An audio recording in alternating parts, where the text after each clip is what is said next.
Hello everyone, एक और नई वीडियो में आप सभी का स्वागत है। अपन बात कर रहे थे राजस्थान के आर्ट एंड कल्चर के बारे में, जिसके अंदर से आज देखेंगे अपन भरतपुर संभाग के दुर्गों के बारे में। ठीक है। और भरतपुर संभाग के अंदर से अपन बात करेंगे रणथंभौर दुर्ग के बारे में। रणथंभौर दुर्ग कहाँ बना हुआ है, किस प्रकार से क्या क्या चीज़ें हैं, अपन आर्ट एंड कल्चर से रिलेटेड सभी चीज़ें इसके अंदर से देखने वाले हैं। उम्मीद करता हूँ कि जो अपन दो पहले संभाग करके आ चुके हैं, उनके जो भी अपन दुर्ग पढ़े हैं वो आपको अच्छी तरीके से याद हो गए होंगे। उनकी पीडीएफ फाइल आपको मिल गई होगी, टेलीग्राम पर मैंने डाल रखी है। टेलीग्राम का लिंक है वो डिस्क्रिप्शन में दे रखा है। हर क्लास की पीडीएफ फाइल वहाँ पर अपलोड हो जाती है जैसे ही क्लास पूरी होती है। तो एक नया हेडिंग डालो, रणथंभौर। किसके बारे में चर्चा करेंगे अपन? रणथंभौर के बारे में चर्चा करेंगे गाइज। ठीक है। रणथंभौर दुर्ग, जब नाम आता है रणथंभौर दुर्ग का तो स्थान बात करें। सबसे पहले स्थान कहाँ है तो याद रखना सवाई माधोपुर में है। कहाँ है गाइज? सवाई माधोपुर के अंदर से ये बना हुआ है।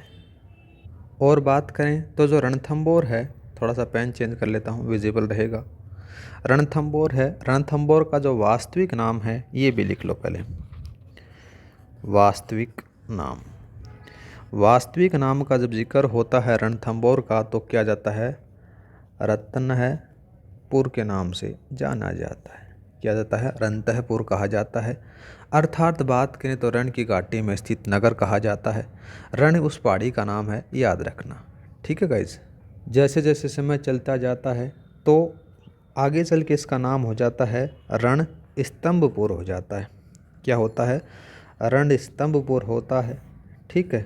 और वर्तमान में आगे चलकर इसका नाम आपको रणथंभौर देखने को मिल जाता है। क्या मिलेगा? रणथंभौर मिलेगा। रणथंभौर दुर्ग वर्तमान नाम है ये, वास्तविक रणतहपुर इसको कहा जाता है। उपनामों के बारे में जिक्र करते हैं। हेडिंग डालो आप यहाँ पर, उपनाम। कौन कौन से इसके उपनाम हैं वो सारे देखने वाले हैं। तो उपनामों का जब जिक्र होता है तो सबसे पहला जो नाम आएगा तो याद रखना इसको कहा जाता है चित्तौड़गढ़ दुर्ग का छोटा भाई। क्या कहते हैं इसको? चित्तौड़गढ़ दुर्ग का छोटा भाई कहा जाता है। एक और बात करें तो इसको कहा जाता है हड़ीला, हड़ीला किला। हड़ीला किला के बारे में बात करें। तीसरा बात करें इसका उपनाम जिसको कहते हैं जल जौहर का गवाह का दुर्ग। यहाँ पर क्या लिखोगे? जल जौहर का गवाह दुर्ग इसको कहा जाता है। राजस्थान के एकमात्र दुर्ग के अंदर से जल जौहर हुआ था, उसका नाम था रणथंभौर। जौहर के बारे में मैं आगे बताऊंगा, कोई दिक्कत नहीं है, सारी चीज़ें अपन देखने वाले हैं इसकी। नेक्स्ट बात करें, चौथा लिखो इसका उपनाम आ जाता है तो नाम आता है बील पत्रों।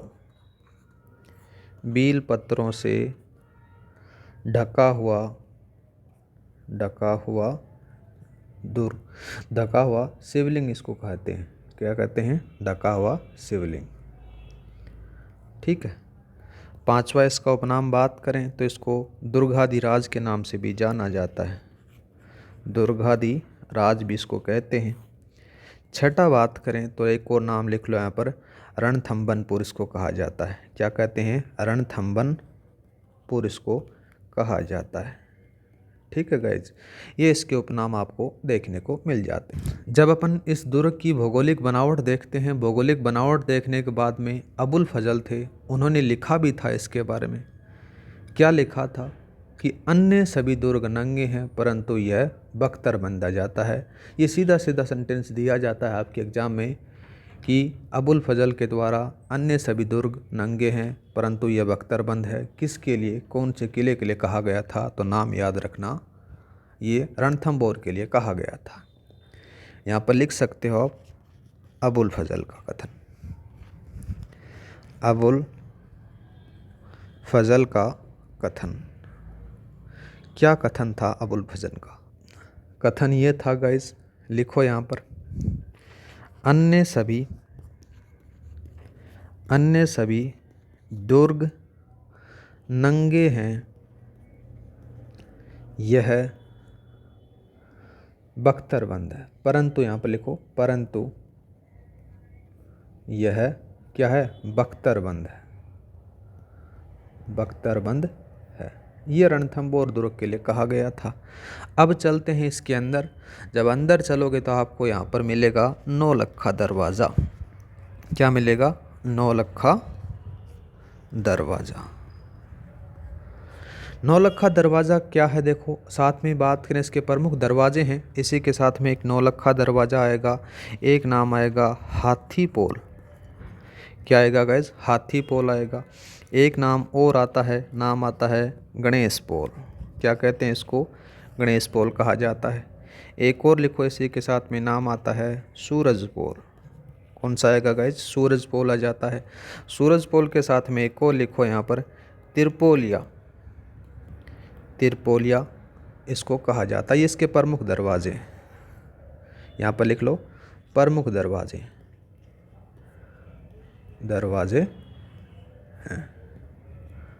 नेक्स्ट बात करते हैं। नेक्स्ट हेडिंग डालो, प्रमुख स्थान।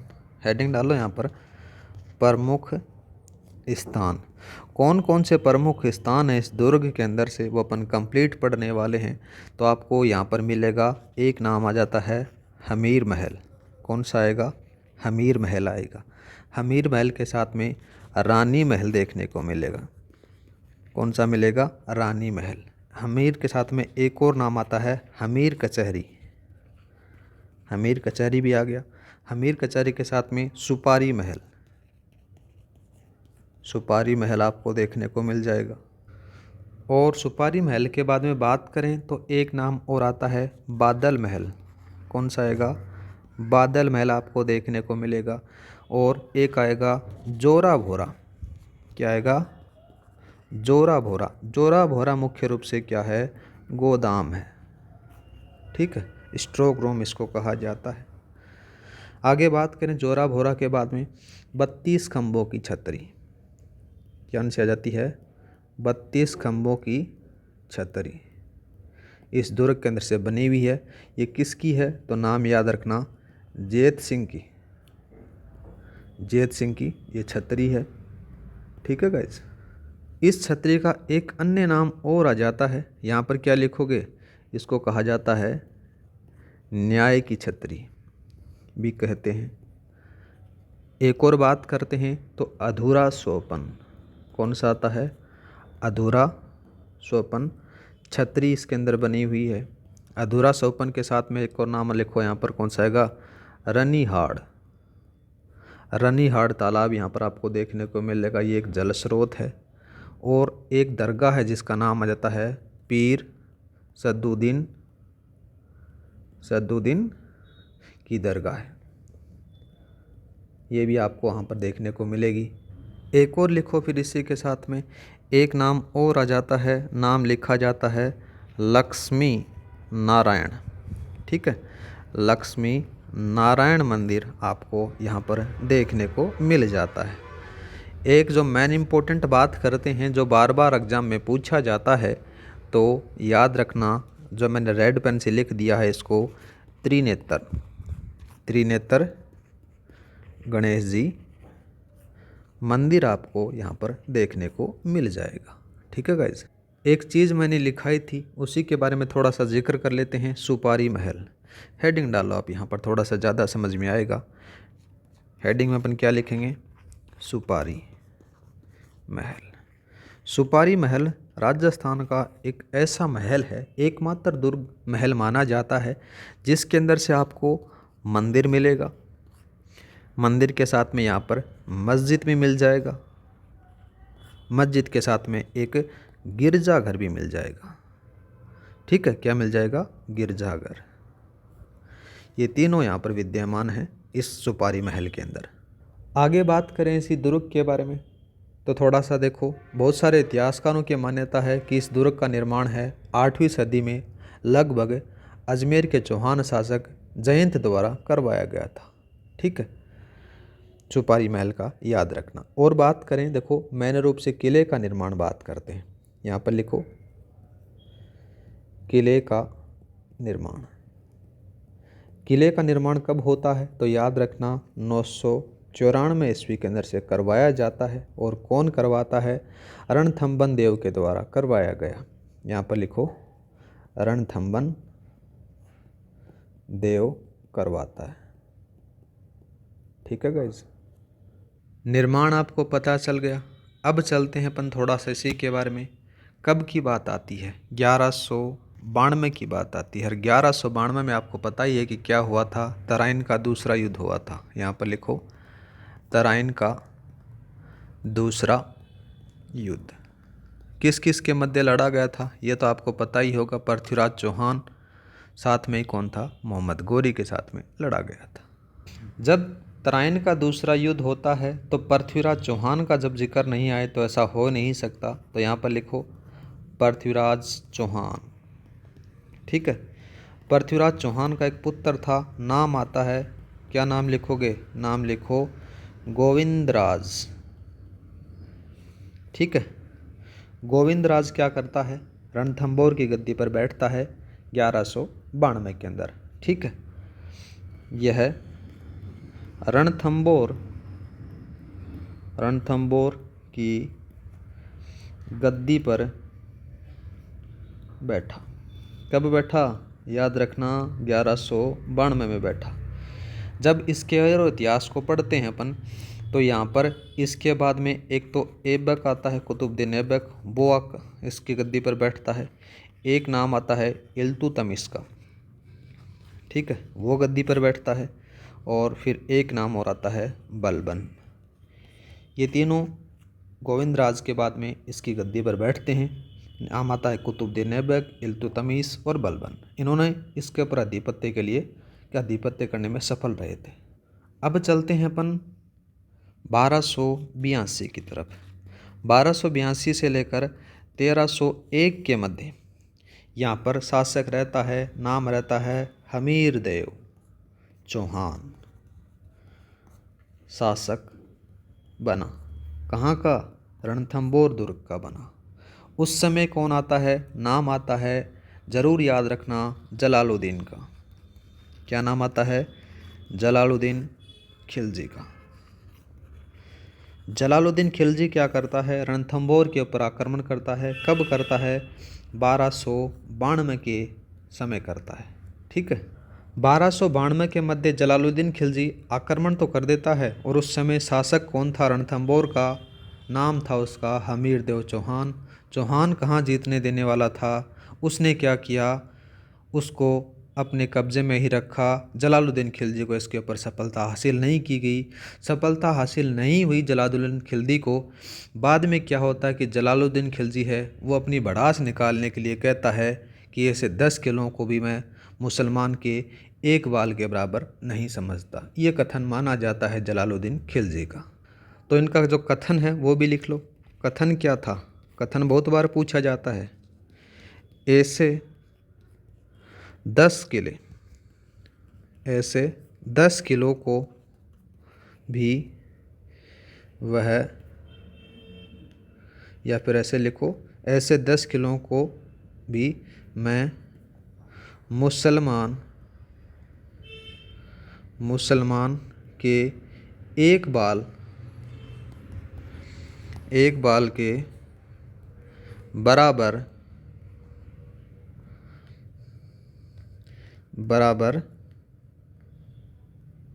नहीं समझता। ये उसने अपनी क्या थी कि दिल की भड़ास निकालने के लिए कथन कहा था, चिढ़ाने के लिए। किसको? हमीर देव चौहान को कहा था। अब बात करते हैं इसके कुछ कथन हैं। उन कथनों के बारे में बहुत बार पूछा जाता है। कथन लिख लो, इस किले से संबंधित कौन कौन से कथन आते हैं।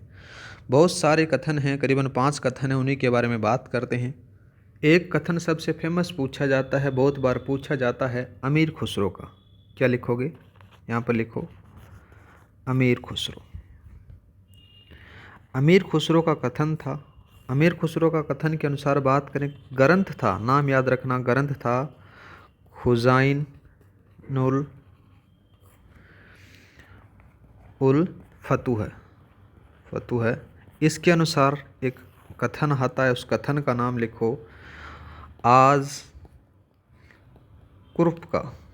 ठीक है, आज कुफर का गढ़ किसका? इस्लाम का घर हो गया। मतलब कि चौहानों से मुग़ल इसको हथिया लेते हैं। हथिया लेने के बाद में अमीर खुसरो का कथन आता है कि इसके ऊपर मुसलमानों का अधिकार हो गया, या फिर कहें अपन इस्लाम का अधिकार हो गया। इसलिए कहा जाता है, बहुत बार पूछा जाता है किस दुर्ग के बारे में कहा गया था, ये याद रखना। ये कथन किसका था ये भी पूछा जाता है। ऐसे बहुत सारे लोग हैं जिनके कथन बात करें तो अमीर खुसरो का दूसरा कथन आता है कि यहाँ 2 सोने के दानों के बदले चावल का एक दाना भी नसीब नहीं हो रहा था। ठीक है, दूसरा कथन बात करते हैं गाइज। दूसरा कथन आ जाता है डॉक्टर दयाराम शर्मा के अनुसार। उन्होंने कहा था कि अमीरदेव चौहान की प्रशंसा में लिखा गया था एक कथन, उस कथन के बारे में जिक्र करें। उसमें वे गुण थे जो एक आदर्श राजपूत चरित्र में होने चाहिए, लेकिन पड़ोसी राज्यों के प्रति आक्रमण की नीति के अनुसार कर उनकी स्थिति क्या है, कमज़ोर बना ली थी। ये कथन था डॉक्टर दयाराम शर्मा का। ज़्यादा कोई पूछा नहीं जाता है। ठीक है, आगे बात करें तो देखो क्या होता है, थोड़ा सा आक्रमण भी करवा देते हैं। एक आता है अलाउद्दीन खिलजी। कौन आता है? अलाउद्दीन खिलजी। यहाँ पर लिखो अलाउद्दीन खिलजी। अलाउद्दीन खिलजी है वो इसके ऊपर आक्रमण करता है। कब? 1301 में। और यहाँ का जो शासक रहता है, शासक का नाम आता है हमीर चौहान। रणथंभौर का शासक आ जाता है हमीर चौहान। इसके ऊपर दुर्ग के ऊपर आक्रमण करता है और अधिकार कर लेता है। बाद में क्या होता है कि हमीर चौहान है उसके साथी और जो हैं वो लोग मारे जाते हैं। इनकी जो पत्नी है उनके अंदर से क्या होता है, देखो थोड़ी सी चीज़ें यहाँ पर। एक जौहर भी होता है, रंग देवी नाम आता है। रंग देवी के नेतृत्व में अग्नि जौहर होता है। अग्नि जौहर, ठीक है, जौहर हुआ। हमीर चौहान है, इन्होंने क्या किया? केसरिया किया। और हमीर चौहान, रंग देवी, इनके द्वारा तो जौहर कर लिया जाता है। लेकिन एक चीज़ और लिखना, मैंने रेड पेन से लिख रहा हूँ कि जिससे आपको ज़्यादा याद रहे। नाम आ जाता है इनकी पुत्री का, और पुत्री का नाम आता है देवल दे। क्या नाम आता है गाइज? देवल दे आता है। और देवल दे के द्वारा जल जौहर किया जाता है। जल जौहर किया जाता है, मतलब कि जल के अंदर से अपने आप के प्राणों की आहुति दे दी जाती है। जिस प्रकार से अपन अग्नि के हवाले करते हैं, वैसे पानी के समक्ष अपन क्या कर देते हैं, अपने आप के प्राणों को न्यौछावर कर देते हैं। तो याद रखना किसकी पुत्री थी ये? रंग देवी। और हमीर चौहान की पुत्री थी देवल दे। इनके द्वारा जल जौहर किया जाता है। राजस्थान का एकमात्र जल जौहर है, याद रखना, जो रणथंभौर दुर्ग के अंदर से होता है। और राजस्थान का एकमात्र यहाँ पर लिखो 11 जुलाई 1301 राजस्थान का सबसे प्रथम साका। राजस्थान का प्रथम साका कौन से दुर्ग में हुआ, आपसे पूछा जा सकता है। तो याद रखना 11 जुलाई 1301 को होता है प्रथम साका रणथंभौर दुर्ग के अंदर से। ठीक है, बात करें इसके अंदर से तो 1301 के अंदर से क्या होता है कि ये दुर्ग जीतने वाला तो नहीं था अलाउद्दीन खिलजी, लेकिन क्या होता है कि पृथ्वीराज चौहान थे। पृथ्वीराज चौहान के कुछ सेनापति थे, वो क्या करते हैं, कुछ लालच में आ जाते हैं, अपने किले का भेद बता देते हैं, जिनका नाम था रणमल और एक का नाम था रतिपाल। 2 सिपाही थे जो गुप्त रास्ता बता देते हैं, बाद में इस पर अधिकार हो जाता है। तो जो रणमल और रतिमल था, 2 नामक सिपाहियों के द्वारा अलाउद्दीन खिलजी को रास्ता बता दिया जाता है, उसकी सेना के साथ मिल जाते हैं और हमीर चौहान के साथ में ये गद्दारी कर देते हैं। ठीक है, तो इस प्रकार से अलाउद्दीन खिलजी का इसके ऊपर अधिकार हो जाता है। आगे बात करते हैं प्रमुख स्थान। प्रमुख स्थान कौन कौन से हैं वो सारे देखने वाले। तो प्रमुख स्थानों के बारे में जब जिक्र होता है तो कौन कौन सी चीज़ें आती हैं, तो आपको यहाँ पर जोगी महल देखने को मिलेगा। कौन सा जाता है? जोगी महल। जोगी महल के बारे में चर्चा करें तो प्राचीन समय में जोगी जो ऋषि मुनि यहाँ पर तपस्या करते थे। वर्तमान में क्या है कि यहाँ पर वन विभाग के द्वारा गेस्ट हाउस चल रहा है। ठीक है, आगे बात करते हैं तो अलाउद्दीन खिलजी था जो तुगलक वंश से संबंधित था, उनका आधिपत्य रणथंभौर पर रहता है। लेकिन 1398 में क्या होता है कि तैमूर के आक्रमण के बाद में दिल्ली की जो केंद्रीय सत्ता थी वो निर्बल हो जाती है। निर्बल होने के बाद में क्या होता है, रणथंभौर पर अधिकार करने के बाद में राणा कुंभा और मालवा का जो सुल्तान नाम आता है महमूद खिलजी के मध्य संघर्ष चला था। ज़्यादा कोई खास उसके बारे में कभी कभार पूछा जाता है, याद रखना। जैसे ही यहाँ पर तुगलक वंश का आधिपत्य खत्म हो जाता है, बाद में मेवाड़ का नाम आता है और मेवाड़ का नाम था राणा सांगा के अधीन यहाँ पर रह जाता है। बाबर के विरुद्ध खानवा के युद्ध में लड़ते हुए घायल हो जाने के बाद में राणा सांगा को रणथंभौर लाया जाता है।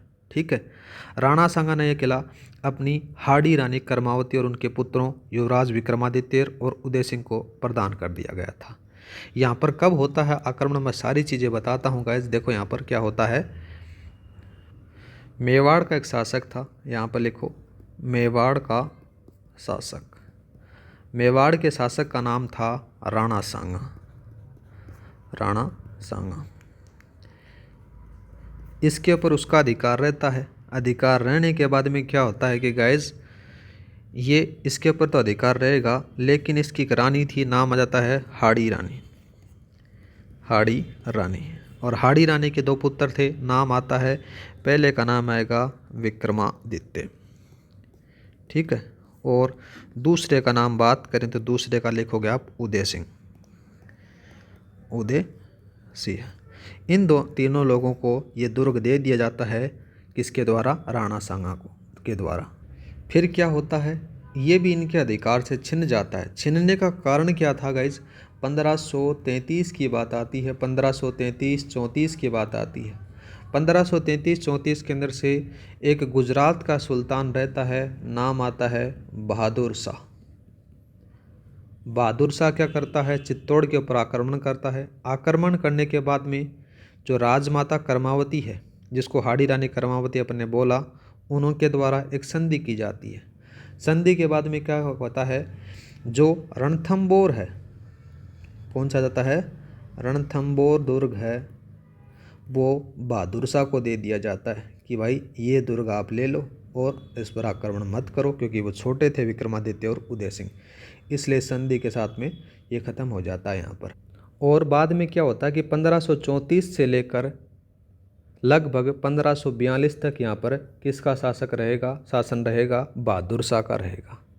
बाद में क्या होता है कि 1542 की बात आती है और 1542 के अंदर से शेरशाह सूरी क्या करता है, रणथंभौर पर अधिकार कर लेता है। यहाँ पर लिखो 1542 में शेरशाह सूरी के द्वारा रणथंभौर को, ठीक है, के द्वारा रणथंभौर को 1542 में शेरशाह सूरी के द्वारा रणथंभौर को अपना अधिकार कर लिया। ठीक है, मतलब कि इसके ऊपर किसका अधिकार हो जाता है, शेरशाह सूरी का अधिकार हो जाता है। और बाद में क्या करता है कि शेरशाह सूरी अपने पुत्र, नाम आ जाता है आदिलदित्य। इनका एक पुत्र था, याद रखना, नाम आता है शेरशाह सूरी। और शेरशाह सूरी का पुत्र का नाम यहाँ पर लिखोगे, कौन सा आता है, आदिल खां। ये उनको सौंप देते हैं। यहाँ पर किसका अधिकार हो जाता है, आदिल खां का अधिकार हो जाता है। आदिल खां कौन था, शेरशाह सूरी। बाद में क्या होता है कि ये जो शेरशाह सूरी है ये वापस दिल्ली चला जाता है। दिल्ली जाने के बाद में क्या होता है कि गाइस, बूंदी का दुर्ग के बारे में बात करें तो बूंदी का एक राजा होता है, नाम आता है राव सुरजनहाड़ा। राव सुरजनहाड़ा, वो इसको हरा देता है और हराने के बाद में रणथंभौर पर बैठ जाता है। ठीक है, रणथंभौर के ऊपर अधिकार कर लेता है। अधिकार करने के बाद में कौन बैठता है यहाँ पर, सुरजनहाड़ा। बाद में क्या हो गया, सुरजनहाड़ा ने समय बीतने के बाद में अकबर के साथ संधि कर ली। संधि की तो दुर्ग उसी के पास में रह जाता है। ठीक है, मैत्री संधि की थी, वो याद रखना। और जब तक अकबर का शासन रहा तब तक रणथंभौर था वो जगन्नाथ कछवा की जागीर में रहा था, याद रखना। और जहांगीर ने क्या किया, रणथंभौर को एक ज़्यादा उसके अंदर से ध्यान नहीं दिया गया और उसको लाइटली ले लिया गया था गाइज। और जैसे ही जहांगीर गया, जहांगीर के बाद में उसका बेटा आ जाता है, नाम था उसका शाहजहाँ। शाहजहाँ ने क्या किया, रणथंभौर दुर्ग पर अपने एक विश्वास पात्र आदमी को छोड़ा, जिसको था नाम था उसका विठल दास कोड को ये दे दिया कि भाई तू इसके ऊपर शासन कर, तो इसको चला संभाल। बाद में क्या होता है कि औरंगजेब ने इसके ऊपर अधिकार कर लिया और फिर अपने शासन में ले लिया गया है।